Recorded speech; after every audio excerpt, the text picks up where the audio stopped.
സഹാക്കളെ, വിദേശ ബീജ കുത്തകകളെ ഒറ്റപ്പെടുത്തുക, നാടുന്നുകൊണ്ട് നാട് നന്നാക്കുക എന്നീ മുദ്രാവാക്യങ്ങളുമായിട്ട് തൊഴിൽ രഹിതരായ വിത്തുകാളകളുടെ അവകാശങ്ങൾ സംരക്ഷിച്ചു കിട്ടുന്നതിന് വേണ്ടിയിട്ട് സ്ഥലം MLA-യുടെ വീട്ടുപടിക്കല് കുട്ടന്റെ നേതൃത്വത്തില് ഒച്ചിറ വേലു നയിക്കുന്ന മൊബൈൽ നിരാഹാര സമരത്തിന്റെ മഹത്തായ 2ാം ദിവസമാണ്. പണ്ട് മഹാകവി പ്ലീ പാടി വിദ്യായന്തിനോ മർത്യനോ വിത്തുകാളകൈവശമാവുകിൽ പരമ്പര ഗതാഗത പ്രത്യുത്പാദന രംഗത്തിനെ അട്ടിമറിക്കാൻ പ്രത്യുത്പാദന രംഗത്ത് യാതൊരു പാരമ്പര്യവുമില്ലാത്ത ഒരു പീറ ചെറുക്കന് ഡോക്ടർ പട്ടം കൊടുത്ത് ഇങ്ങോട്ടേക്ക് അയച്ച വ്യവസ്ഥിതിയെ, ആ യാഥാസ്ഥിതിക വ്യവസ്ഥിതിയെ ഞാൻ ചോദ്യം ചെയ്യുകയാണ്. പ്രിയമുള്ളവരെ, ഇന്ന് മൃഗങ്ങളുടെ ബീജം മാത്രമാണ് വിദേശത്ത് നിന്ന് ഇറക്കുമതി ചെയ്യുന്നത്. എന്നാൽ നാളെ മനുഷ്യ ബീജവും ഇറക്കുമതി ചെയ്താൽ, അല്ലെ പുരുഷന്മാരെ, നിങ്ങളുടെ അവസ്ഥ ഈ വിത്തുവാളേക്കാൾ ഭയാനകമായിരിക്കും. ഓർക്കുക വല്ലപ്പോഴും. അവന്റെ ഒടുക്കത്തെ ഒരു മൊബൈൽ സമരം. വേറെ ഒരു സ്ഥലവും കണ്ടില്ല ഇവന്. അച്ചമ്മയെ സ്വാധീനിച്ച് എന്റെ മൊബൈൽ സമരം തകർക്കാനുള്ള പദ്ധതിയുമായിട്ടാണ് ആ കൊച്ചുതണ്ടി ഇങ്ങോട്ട് വന്നിരിക്കുന്നത്. ഭൂമിയെ കാണാനുള്ള എല്ലാ പ്ലാനിങ്ങും പൊളിയും. ഏതായാലും വെച്ച കാലം മുമ്പോട്ട് തന്നെ. അവന് മുമ്പ് ഞാൻ കാര്യം സാധിക്കും. ഇവനെന്തിനാ ഓർണേ? അച്ചമ്മേ,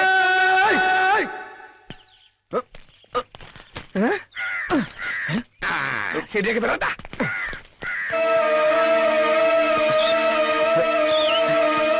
എവിടെയാണ് നിന്റെ ഭൂമിക ചേച്ചി? ഇയാളെന്തിനാ ഇപ്പൊ ഇങ്ങോട്ട് വന്നേ? ചുമ്മാ ഒന്ന് കാണാൻ. ആരെ?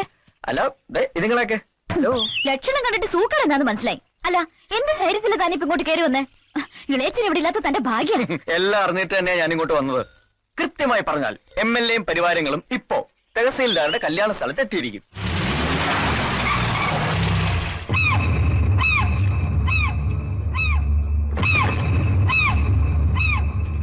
എനിക്കൊന്നും കേൾക്കണ്ട, വേഗം സ്ഥലം വിടാൻ നോക്ക്. താൻ എല്ലാം കേൾക്കണം, എനിക്ക് പറയാനുള്ളത് കേട്ടേ പറ്റൂ. അതെ, ഞാൻ അറിയാതെ ഇവിടുന്ന് ഒരു സാധനം മോഷ്ടിച്ചു പോയി. അതൊന്ന് നേരി പറയാൻ വേണ്ടി ഇത്രയും കഷ്ടപ്പെട്ട് ഇങ്ങോട്ട് വന്നത്. താനെന്താ ഇവിടുന്ന് മോഷ്ടിച്ച്? തന്റെ ഹൃദയം. എന്റെ സമരം പൊളിക്കാൻ വേണ്ടി മാത്രമാണ് ആ വൈദ്യുതി ഇപ്പൊ ഇവിടെ വന്നത്. MLA-യുടെ സ്ഥാനത്ത് നിന്നും അച്ചമ്മ ഇപ്പോൾ തീർപ്പുണ്ടെങ്കിൽ തന്നെ അവൻ എവിടെ? മതിലിയാടി പോണുണ്ട്. മതിലിയാടിയെന്നു പറഞ്ഞടാ. കണ്ണി പെട്ട തന്റെ ജീവൻ പോലും ബാക്കിയിട്ടാവില്ല. എങ്ങോട്ടെങ്കിലും പോയി ഒളിക്ക്.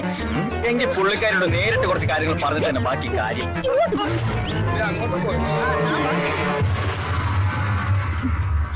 ആ ഡോക്ടർ ചെക്കനെ കണ്ടോ നീ? ഞാൻ കണ്ടില്ല. അവന്റെ പാണ്ഡം. അപ്പൊ എന്തിനാ അവൻ ഇവിടെ വന്നതെന്നറിയണമല്ലോ. പാടോ. അവൻ വേദന ഒന്നും എടുക്കില്ല കേട്ടോ. സാരമില്ല. അയ്യേ, വൃത്തികെട്ടവൻ കാണിക്കണില്ലേ ബാലപീഡനം. ആഹാ, ഇതെന്താ എല്ലാരും കൂടെ ഇവിടെ? എന്തിനാ താൻ ഇങ്ങോട്ട് വന്നത്? മൃഗ ഡോക്ടർ ആണെങ്കിലും അല്പം മനുഷ്യത്വം കാണിക്കണ്ടേ? ഒരു കിടാവിനാണ് മൂക്കുകാർ കെട്ടിയത്. മിണ്ടാപ്രാണിയല്ലേ, ഒന്ന് വന്ന് കണ്ടിട്ട് പോവാന്ന് കരുതി. അതിന് താൻ എന്തിനാ മതിലിയാടിയെ? ഗേറ്റിന്റെ മുന്നിൽ വെച്ച് ഈ കരിങ്കണ്ണൻ എന്നെ നോക്കി. അയ്യോ അച്ഛമ്മ, ഇയാള് കള്ളം പറയാ. മിണ്ടരുത്. ഇനി ഈ വേഷവും കെട്ടി MLA കാണാനാണെന്നും പറഞ്ഞ് വീട്ടു പരിസരത്ത് കണ്ടുപോകരുത്. നമസ്കാരം. ഇവിടെ വെച്ച് കണ്ടത് നന്നായി. ഞങ്ങൾ വീട്ടിൽ വരാനിരിക്കുകയായിരുന്നു. ഇതെന്റെ മോൻ ഡോക്ടർ സുധീർ. നമസ്കാരം. ഇവിടെ ജനറൽ ഹോസ്പിറ്റൽ ഡോക്ടറായി ജോയിൻ ചെയ്തു. പട്ടാമ്പി സ്വദേശം. പറഞ്ഞു വരുമ്പോ ഭൂമികയുടെ അമ്മയുടെ ഒരു റിലേറ്റീവായി വരും. എന്താ കാര്യം? മോന് ഭൂമികയെ വിവാഹം ആലോചിച്ചാ കൊള്ളാവുന്നുണ്ട്. ആയിക്കോട്ടെ. ഇവിടെ ജോയിൻ ചെയ്തെങ്കിലും ഹയർ സ്റ്റഡീസിന് വിദേശത്ത് പോകാനാ പ്ലാൻ. കുടുംബത്തിലെ എല്ലാ സ്വത്തിനും ഏക അവകാശിയാ ഒറ്റ മോനേ ഉള്ളൂ. ഞങ്ങൾക്ക് ആകുള്ളൊരു മോളാ. അവളെ കെട്ടുന്നവനൊരു യോഗ്യനായിരിക്കണം. വഴിയിൽ വെച്ച് വേണ്ട പെണ്ണ് ചോദിക്കല്.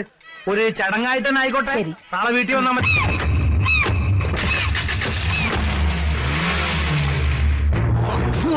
അവനെ കൊണ്ട് അവളെ ഞാൻ കെട്ടിക്കും. ആയുധങ്ങളും ശക്തിയും കൊണ്ട് നേടാത്തത് ഭാരതൻ യുക്തി കൊണ്ട് നേടും. ബ്രഹ്മാസ്ത്രം തൊടുത്തിരിക്കുക അവന്റെ നെഞ്ചിലേക്ക്.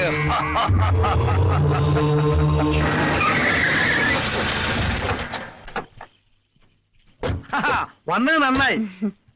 എനിക്കാണെങ്കിൽ അർജന്റായിട്ട് തിരുവനന്തപുരത്ത് ഒരു മീറ്റിംഗ് പുറപ്പെട്ടു നിൽക്കായിരുന്നു. എനിക്ക് വൈകിക്കണ്ട. ചടങ്ങിന് മോളെ ഒന്ന് കണ്ട് ജാതകക്കുറി കൈമാറാം. പിന്നെന്താ, നടന്നോളൂ. ഇതെന്താ ഇവിടെ? പെണ്ണ് ചോദിച്ചു വന്നല്ലേ. പങ്കജാശ എല്ലാരും ഒന്ന് പരിചയപ്പെടുത്തി കൊടുക്കും. അതിനെന്താ ഇവൾ നന്ദി ഇനം ജേഴ്സിയാ നല്ല അടക്കം ഒതുക്കം ഉള്ളവളാ. ഇവള് മാളൂട്ടി. ഇത് എരുമ. ഇവളെ നിങ്ങളെ ചിരിപ്പിച്ചങ്ങ് കൊതിപ്പിക്കും. എരുമി തോമി എന്നാ ഞങ്ങള് വിളിക്കുന്നത്. നല്ല ഉഗ്ര പാട്ടുകാരിയാ. വാ വാമേ എന്താ ഞങ്ങളുടെ കുട്ടിക്ക് എന്താ ഒരു കുറവ്? ഞാൻ അഭിപ്രായം ഒന്നും പറഞ്ഞില്ല. എന്റെ പെണ്ണിന് ഇഷ്ടായില്ലേ? വിളിച്ചു വരുത്തിയത് അപമാനിക്കാനായിരുന്നു അല്ലേ? അതെ, നിന്നെയൊക്കെ ക്ഷണിച്ചു വരുത്തി ഇങ്ങനെ സൽക്കരിച്ചാലേ മറ്റുള്ളവർക്ക് ഒരു പാടാവുള്ളൂ. എനിക്കറിയാം നിന്റെയൊക്കെ ഈ വരവിന്റെ പിന്നിൽ ബുദ്ധി ആരുടേതാണെന്ന്. ആ ഭരതന്റെ അല്ലേ?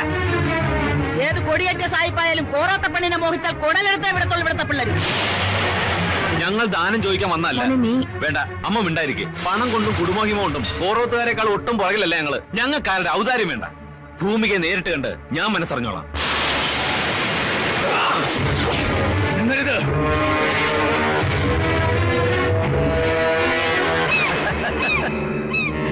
പെണ്ണ് ചോദിച്ച ആ നിമിഷം കഴുത്ത് വെട്ടേണ്ടതായിരുന്നു. ഇപ്പൊ വീണ്ടും നിനക്ക് ആ ജീവൻ ഭിക്ഷയായിട്ട് തരുന്നു. എന്തിനാണെന്നോ? നിന്നിങ്ങോട്ട് അയച്ചില്ലേ ആ ചെറ്റിയോട് ചെന്ന് പറയാൻ മുള്ളിനെ മുന ചത്താൻ മെനക്കെടരുന്ന്. മനസ്സിലാടാ? അല്ല, കൈനാറ്റണ്ട. അപ്പോ അവന്റെ നെഞ്ചത്ത് തന്നെ തറച്ചു. അങ്ങനെ മർമ്മത്ത് വെട്ടിയാലേ അവന് നോവൂ. കൂറുകാട്ടിയവന് പാരിതോഷികമായി നൽകാൻ വെച്ച നിധി അവള്. അത് നീ കൈക്കലാക്കണം. എന്റെ കുടുംബത്തെ ഒന്നടങ്കം അപമാനിച്ച് ആട്ടിവിട്ടല്ലേ? വാശി തന്നെയാ. എന്തായാലും രണ്ടിലെന്നറിഞ്ഞ് ഇനി ഞാൻ ഈ നാട്ടിൽ നിന്ന് പോകുന്നുള്ളൂ. മിടുക്കൻ. ആദ്യം അവളുടെ മനസ്സ് കീഴ്പ്പെടുത്തണം. അവിടെയാണ് നിന്റെ കഴിവ്. കൂടെ ഞങ്ങളുണ്ടാവും.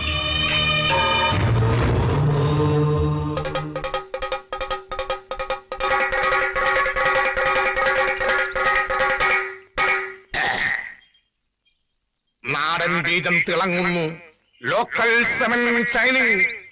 പാവപ്പെട്ടവന്റെ വോട്ട് വാങ്ങി വിജയിച്ച ഒരു സാധാരണ മൃഗത്തിന്റെ അടിസ്ഥാന പ്രശ്നങ്ങൾ പരിഹരിക്കാൻ കഴിയാത്ത ഇവിടുത്തെ എംഎൽഎക്ക് എങ്ങനെ മനുഷ്യരുടെ ക്ഷേമങ്ങൾ നിലനിർത്താൻ സാധിക്കും? സുഹൃത്തുക്കളെ, എനിക്കറിയുമോ എന്ന് നിങ്ങൾക്കറിയില്ല.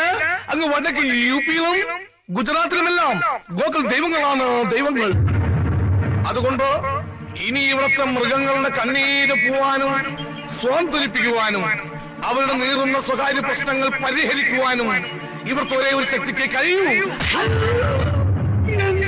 ഇത് ഭരതേട്ടന്റെ വകയാ. ഞാനിപ്പോ നിങ്ങളുടെ ആളാ. അത് തന്നെയാ തന്നത്.